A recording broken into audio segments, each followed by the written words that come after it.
திண்டுக்கல்லில் ஆட்டோ திருடிய பிரபல ஆட்டோ திருடன் ஏஎம்சி சாலையில் வாகன சோதனையின் போது கைது. ஆட்டோ பறிமுதல். நகர் ஏஎஸ்பி நடவடிக்கை. வெள்ளிக்கிழமை இரவு 7 மணி அளவில் கிடைக்கப்பட்ட தகவலின்படி திண்டுக்கல் ரயில் நிலைய வாகன நிறுத்தம் இடத்தில் கடந்த மாதம் 29ஆம் தேதி திண்டுக்கலைச் சேர்ந்த கோபாலகிருஷ்ணன் என்பவர் நிறுத்தி வைத்திருந்த ஆட்டோவை மர்ம நபர் தேடிச் சென்றார். இது தொடர்பாக திண்டுக்கல் நகர் வடக்கு காவல் நிலைய போலீசார் வழக்கு பதிவு செய்தனர்.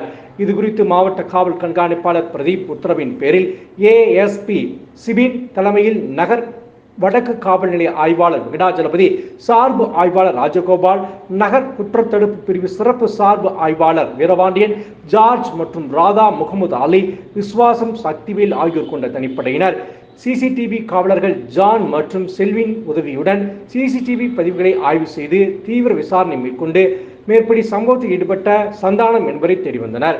திண்டுக்கல் ஏஎம்சி சாலையில் வாகன சோதனையின் போது சந்தானத்தை கைது செய்து அவரிடமிருந்து திருடிய சென்றப்பட்ட ஆட்டோ பறிமுதல் செய்து நீதிமன்றத்தில் ஆஜர்படுத்தி சிறையில் அடைத்தனர்.